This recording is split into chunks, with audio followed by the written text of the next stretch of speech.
What's going on, Bulls fans? Welcome to another episode of Chicago Bulls Central, your number one spot for everything Chicago Bulls related. And sorry, that was just a sneak peek.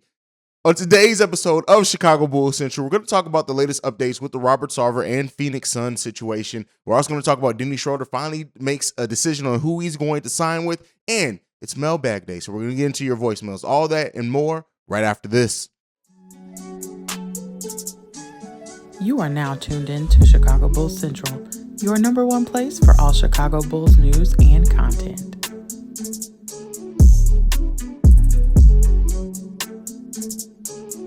All right, Bulls fans. So I know this is not necessarily Bulls news, but like I said in the episode that I covered, this is some of the biggest news surrounding the NBA right now. So as of right now, we know what happened with Robert Sarver, owner of the Phoenix Suns, and his 1-year suspension. Well, as of right now, it's some more things coming down towards the Phoenix Suns, and this was kind of expected if you listen to that episode. The minority governor, the minority owner of the Phoenix Suns, Yahim Najifi, I hope I pronounced that correctly.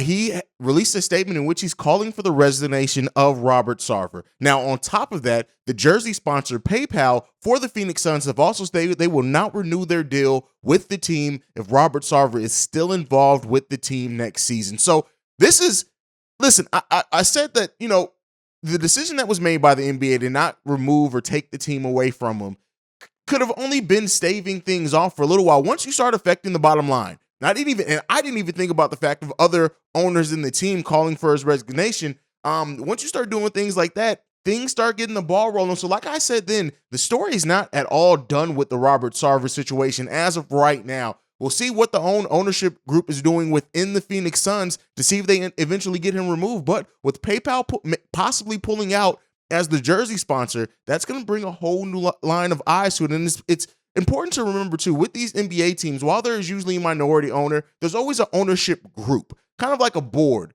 that you think of with other companies. And so with that being said, it seems like things are moving in a different direction. And we'll see if ultimately Robert Sarver still does lose his team with all these other things going on. Let me know down below, what do you guys think? Do you think Robert Sarver ends up staying and keeping his ownership in the Phoenix Suns, or do you think that's eventually going to be moved one way or another? But let's get into the other piece of news for around the NBA, and that's Dennis Schroeder signed a 1-year deal with the Los Angeles Lakers for $2.64 million. Now, he's been having a hell of a EuroLeague overseas, and so it made sense that he got his deal. He comes back to a team that he's played with before, familiar with the organization. I think the last time he had a really good season as well was with the Los Angeles Lakers. So, he gets his money there. But talking about EuroLeague, right? You guys knew I was going to use this as a way to segue into the Chicago Bulls. What did the Chicago Bulls learn about their players that played over in EuroLeague? Unfortunately, one of the biggest questions, and when I did my episode yesterday on the biggest question surrounding the Chicago Bulls heading into next season, was exactly what Marko Simmonovic is going to be able to give the Chicago Bulls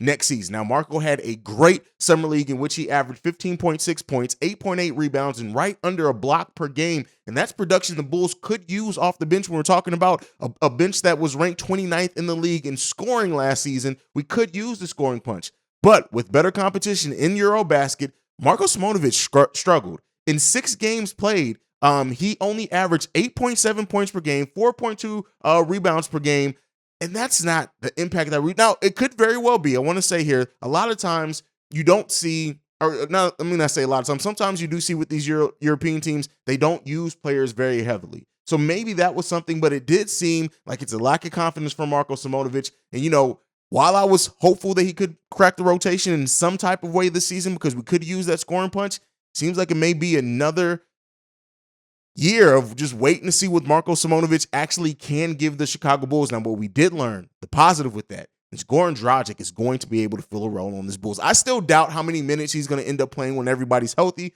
but what we know is that we're not starting off the season with everybody healthy, so that's going to give Goran Dragic time to really make an impact on the Chicago Bulls team and see what he can give. So we'll end up seeing what ends up coming of that. If anything ends up coming, we'll see. We'll see. I'm just going to leave it at that. But let's go ahead and get into the main topic for today's episode, and that's your voicemails in the mailbag. We're going to get into this first voicemail, and this one is from Michael. Hi, Hayes.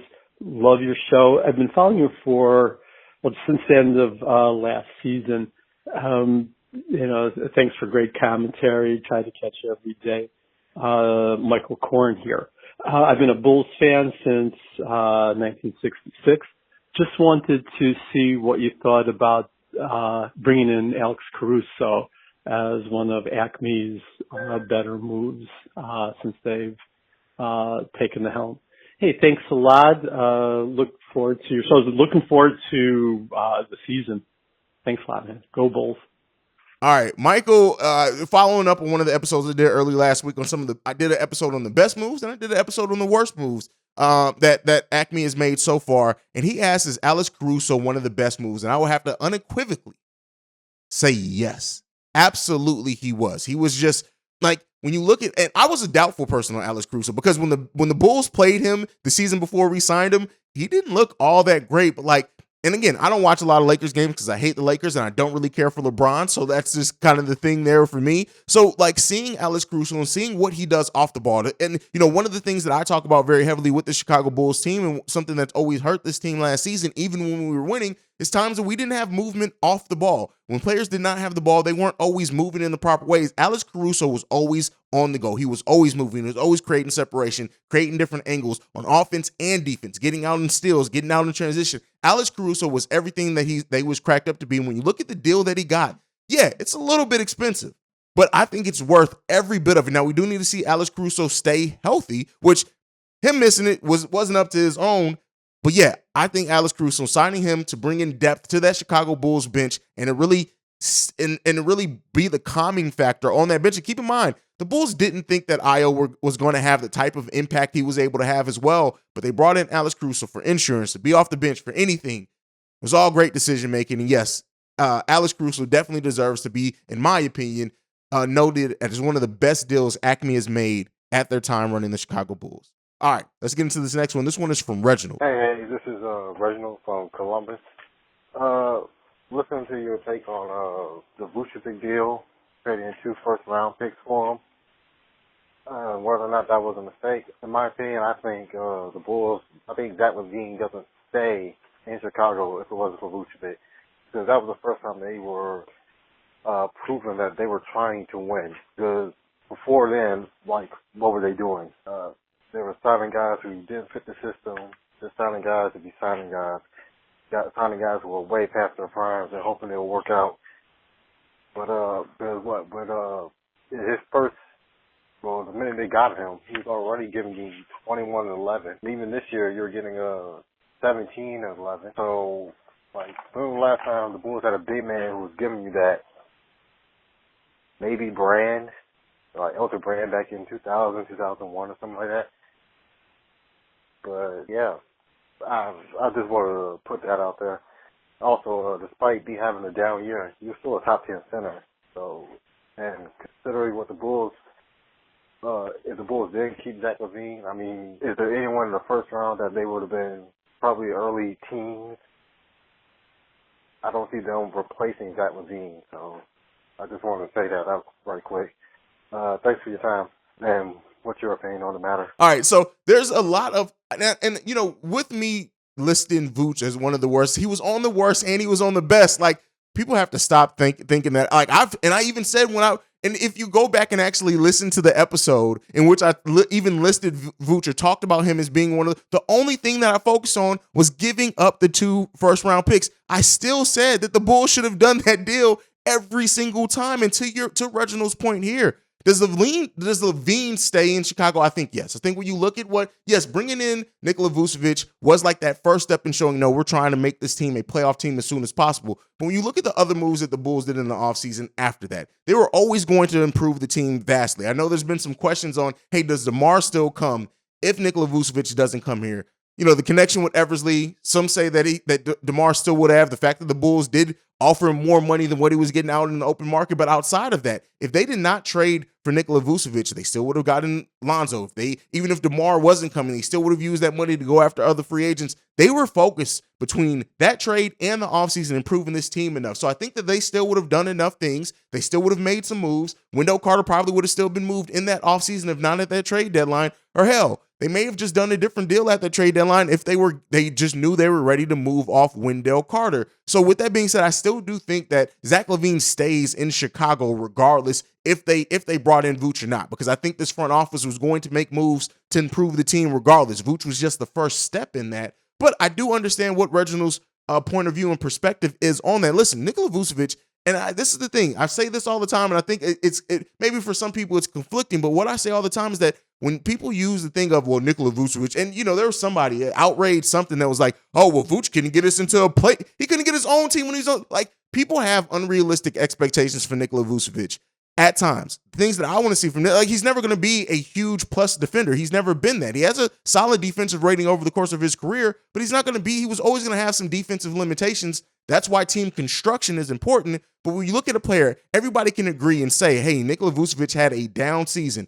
Everybody can say and agree to that, and that's fine. But even if you say that, guess what? 17 and 11 from a player on a down as a third option on the team, that's a hell of a season. Still in the top 5 to 10 in every statistical category at his position. Yes, Nikola Vucevic has his issues. Yes, there were times when Nikola Vucevic settled for just bad shots. He did not shoot at the percentages that he has over the course of his career, but it still was a damn good season for Nikola Vucevic. And I think sometimes Bulls fans are looking for things to be perfect or just focusing on maybe bringing in a player who does things better than Nikola Vucevic doesn't do. But there are not a lot of people that do the things good that Nikola Vucevic does either. So that's my thought on that. All right, let's get into this next one. This one is from 8 Lives. How you doing, Hey? This is 8 Lives. I was calling in today. I wanted to paint a scenario to you and see what you think about it.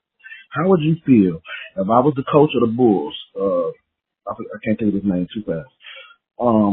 And you said, I let you sit in a practice before the season, and you heard me as the coach come in and say, okay, I'm the coach, and I want to pick the 5 best players for my starting lineup. So the starting lineup is what you guys know it is, but who's going to play the point guard is going to be Alex Caruso. I'm going to start Alex Caruso at point guard because I want my 5 best players on the court. Io, I will let you start right now, but there's no purpose of letting you start because Zoe is coming back. Lonzo is coming back. So I want you to come off as a 6th man. That way you don't have to be the 6th man once Zoe come back. You could just be the 6th man this whole year. And I want to I want Alex Caruso to start off at the point guard so it could be him and Patrick Williams with a good defense, to help Zach LaVine. And then when you come off the bench, all year I just want you coming off the bench as a dog. I want you to come in and play like Alex Caruso played, heavy on the defense, and use your offensive IQ. How do you think that we would go if you start Alex Caruso instead of Io? Even though I don't oppose Io starting because I've seen what he did with Illinois. Thank you. All right, 8 Lives ask about Alex Caruso starting instead of Io DeSumo. Here's my thing with that. No, I think when you look at, and I understand what 8 Lives is saying, I understand his thinking on this, but my perspective on this is that Io DeSumo being in that starting lineup, being around a bunch of veterans, people who are going to carry more of a scoring load, who are going to be focused. He can just come in, focus on defense, playing the point guard position, taking open shots when he gets them. But Alex Caruso being off the bench is the calming factor. Like I said in the first voicemail, it also brings a sense of just, you always know what you're going to get from Alex Caruso. So while, Alex Caruso, some people may say is the better player right now, I think when you look at the Bulls bench, what the rhythm Alex Caruso can get in with Andre Drummond, the fact that like even players that are inconsistent, like Kobe White or Javonte Green and the impact that they may have, it makes more sense to leave Alex Caruso, in my opinion, coming off the bench to really just be the motor that gets that Chicago Bulls bench going. We already saw the energy that Alex Caruso brings and how he changes the energy of the Chicago Bulls team when he's on the court. But you kind of want that in a bench that's not super proven. Yeah, Javonte played great for us last season. Derrick Jones Jr. had moments. Kobe White, up and down, but still has a lot of potential there. Andre Drummond's kind of the one that you look at and you say, hey, we know what we're going to get from him. Goran Dragic could be that as well as another veteran piece, but Alex Caruso could get that going. Putting all that on a second-year player, I think you kind of want, because it's a buffer. If Io is in there with the starters, it kind of gives him a buffer to if he does make mistakes, things like that. He also has DeMar to do most of the ball handling if he needs, and he can do some things off the ball. I think Io DeSumo's best being that starter while Lonzo Ball is out, but you guys can let me know what you think on that one down below as well. All right, let's get into this next one. This one is from Shay. What's up, Hayes? This is Shay. I was thinking, I feel like people have been giving Patrick Williams a little bit too much shit on this whole injury thing, and I think some people are giving him a fair label of injury prone, especially going into his third season. fans fail to mention all through his rookie season. I think he played like a whole 82 games or like 80, or where he missed one game due to a hip contusion, and that was just one game in his rookie season. So he started all games of the season. And as for this season, you know, another player by the name of Alex Caruso went down the same way Patrick Williams did, and that was due to a freak accident brought on by an opposite player on the other team. But nobody talks about Alex Caruso or give him any flack. And let's think about it. Patrick Williams did something that I can't even say I could give Lonzo Ball credit for. By the time playoffs hit, he was ready to go. Can we say the same for people like Lonzo Ball? And for the most part, I mean, I know I'm only basing this off of one game. He did kind of come into his own a little bit when it came to offensively towards the end of the season. He was a little bit more aggressive. And hey, due to the last season where, I mean, even though last game where they did have to sit everybody, even in that game he dropped 35, he did try to come into his own. The only reason why he didn't do that in the playoffs is because, let's face it, he's guarding a guy like Giannis Antetokounmpo, and that's not necessarily going to, you're not necessarily going to be able to drop 15. You'll be lucky if you drop 10 points, because Giannis has a job within himself, you know what I'm saying? So I feel like fans are just kind of putting too much pressure on him now. I know he needs to step up, but come on, man. This is a man in his third season. Jimmy Butler didn't even do it in his third season. So I feel like fans need to relax. Anyway, tell me what you think. Peace. All right, Shay. Thank you for this. Now, I agree with this 100%.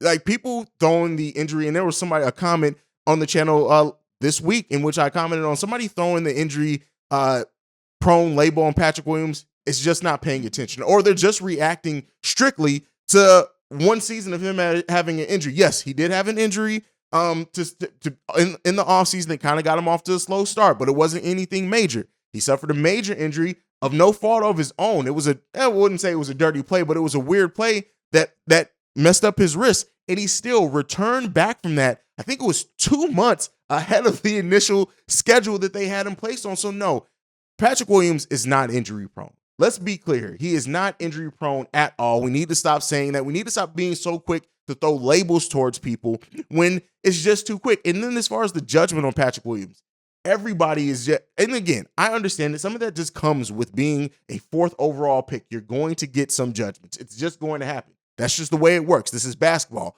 People break it down. That's what's going to happen. When you're the 4th overall pick and you come in with averages that Patrick Williams has, people are going to make sometimes knee-jerk reactions. It's just going to happen. But when you look at Patrick Williams, to say that he is injury-prone, he only missed 1 game in his rookie season. He played 17 games last season. We know, like I said, coming back early, super early than what people expected for him. So chill.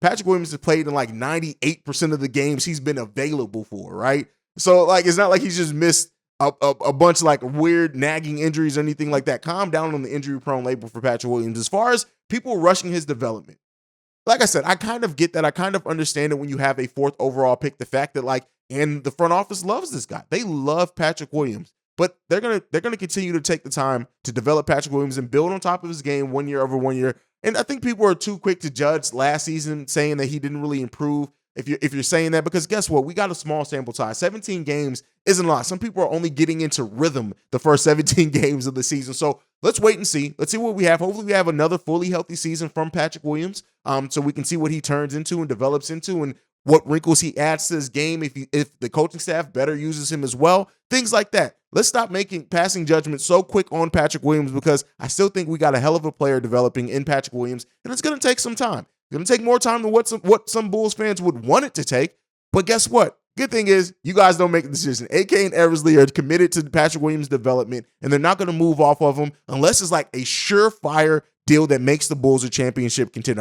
I truly do think that they would move on depending on the deal that they get. If it's surefire, another certified superstar that isn't aging either. Like, I mean, as far as like, not like a 33, 34-year-old superstar. If they come in with a player that's kind of disgruntled, wanting to get out of their team, that's maybe fits Zach LaVine's timeline, maybe they'll do something like that. But otherwise, Patrick Williams is going to be on this team for a very long time, and we're going to get to see him and Ayo Dosunmu continue to develop and turn into the players that they're ultimately going to be. And I, for one, think it's better off for it. And that plays into the part of the next voicemail. This one is a long one. I'm going to warn you guys, but this is from Nick from the Bullpen Podcast.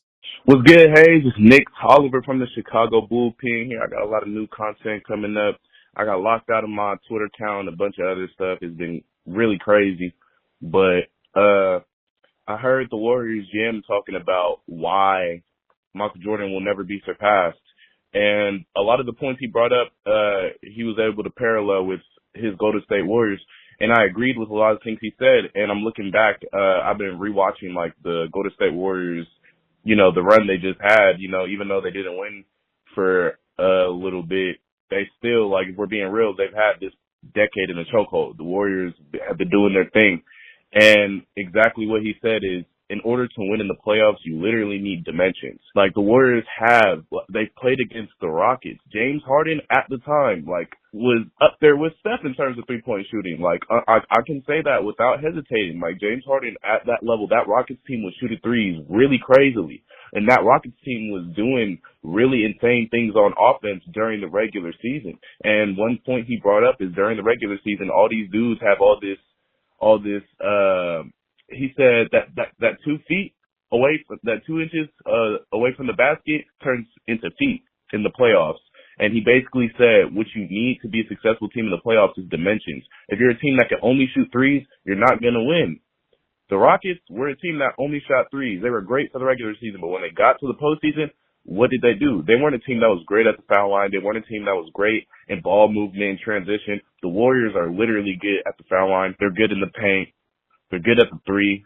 Now we see more than ever, their defense is insane because of players like Andrew Wiggins and GP's gone. But this year, seeing how they anchored the defense, that Warriors team is so much more than shooting threes. And I think a lot of people forget about that. The Warriors are so good because they do more than shoot threes. Yes, that's the best thing they're good at, but they do a lot more than shoot threes, man. A lot more than shoot threes. And my question to you is, what do you think the Bulls need to work on now to get to that level? Obviously, we're not going to be the Warriors, but to get to a level where we have so many dimensions to where a team has to look at us and there's not, and there's multiple things they have to try to take away from our game that makes it harder for them. Because right now, if I'm being completely honest, I think Billy Donovan runs a very similar offense to what he did in Florida. I think we're very easily readable. I think opposing teams look at us on their schedule, and obviously they think we're tough, but once they look into our highlights and see what they need to do to stop us, that's all they do. And I think in order to be the team we want to be, and I'm obviously an advocate for we need to be patient, this and that, but I think we can turn the intensity up as soon as next season if we just start adding dimensions. All right, Nick, very long-winded there, almost Marvin-like in his delivery. Listen, Nick, I know you got a podcast. You ain't got to try to have an episode. No, I'm just playing with you. Nick is one of the longest supporters here of Chicago Bulls Central, and I've loved that he's getting that podcast off the ground. I was blessed to be one of the first people he reached out to when he was thinking about getting that podcast started. So shout out to Nick from the Bullpen Podcast. And as new episodes release, you'll see him around here even more often, and we'll do some more shout outs for him because I like what he's doing over there. But with that being said, this voicemail, I like how you laid it out, very well thought out. And yeah, I do think the Bulls front office is they're trying to be in a position to where if something comes, that they can go right into compete championship mode with a deal or two. Without that being said, until that deal presents itself or is available, they're going to continue to try to build through the draft. They're going to continue to build a roster that has high character guys, people with tons of upside, long athletic players that can play versatile positions. That's what they're looking at. They are looking, especially considering, the Patrick Williams 4th overall pick, but really when you look at that draft, it went the way that it went. But the Bulls otherwise, even if you look at Ayo Dosunmu, Dalen Terry, they're bringing in long players that can play multiple positions, that have a high motor, that are locked in defensively, have some offensive potential as well. They're really trying to build a versatile roster in which you can play positionless basketball. That is what the NBA is going to, and that is really what AKME is building so far here with the young players and draft picks that they brought in. Now, one could say I talked about Marko Simmonovic earlier in this episode and kind of how he doesn't seem like he's going to be quite ready, but even Marko could play the 4, could play the 5. Very versatile player, not necessarily the defensive player at all that the other players are projecting to be, but still, that offensive versatility on the offensive side of the ball that he does have with that skill set. Hopefully we get to see it at some point. But I like what AKME's doing in building this team. I honestly do like what they're doing. We'll continue to see what that turns into and develops into, but I do think I like the methodical. The thing that hurt Garpax, right, is that after the Derrick Rose era, once they made the decision to say, hey, we don't know how to build around Jimmy Butler. Keep in mind, people I think forget that Jimmy would have stayed here. Like, Jimmy would have stayed with the Chicago Bulls. Some people now have I see it in the comments, they say, well, Jimmy would have left anyway. He did get Hollywood as hell, but Jimmy still would have stayed with the Chicago Bulls. I truly do believe that, even when you look at like the interview he had when he was on the boat, right? It was such a weird interview. After he was traded to Minnesota, he was talking about, well, hey, they bet on Fred. They made I think Jimmy would have stayed here in Chicago, but the front office at that time, Garpax, didn't know how to build a team around a player like Jimmy Butler. I think that should have been the first sign they needed to get the hell up out of there. Now, with that being said, taken away from that, even after that, when they had all the 7 overall picks and the draft picks, they didn't draft with a methodology. We have a front office now that has a methodology and has a vision. Garpax was just taking as many shots as they can and hoping that a player ends up sticking without really drafting, thinking about overall roster construction. Now, for some teams that works. You keep drafting, you keep going potential until you do get somebody to hit, and then you build around that player. But what AKME is doing is kind of the antithesis of that right now. They are building with a methodology saying that, hey, if that superstar doesn't come, if we'll see. We're building a very versatile roster with a mind, a place in mind of the team the type of team they want to see out there on the court. That is versatile players that can play multiple positions, that have high motors. They are doing that. So I think it is. We'll see if it ends up developing into a championship caliber team. We'll see if it does. Just think about it. If Dalen Terry, Ayo Dosunmu, and Patrick Williams all hit, let's just say all 3 of those players hit. Let's leave Marko Simmonovic out of it. With Zach LaVine already being here, with now Lonzo Ball in here as well, or whatever they end up doing with him, hopefully he can stay healthy. You then have a team that you can look at that's going to compete now and have a bright future for years to come. Now, is it likely that all of those players hit? No, it's not. But we'll see, right? We'll see. The story's yet to be written on everybody. But we got to start looking at even what they did with a second-round pick in Ayo Dosunmu. This Bulls front office has a focus, and I enjoy, for one, having a front office with a focus. But that is where we're going to end today's Mailbag episode. We got more than enough voicemails, so you will be getting a Mailbag episode tomorrow as well. If you want to get any other ones in, you got time to do so. Make sure you're following the show at Bulls Central Pod. You can send us any feedback, questions, comments, concerns, bullscentralpod@gmail.com. Lastly, if you want to leave a text and our voicemail, the number to do so, 773-270-2799. We're the number one spot for everything Chicago Bulls related because of you guys. And like I like to end every episode on, go Bulls. Love you guys. Peace, y'all. This has been a presentation of the Break Media.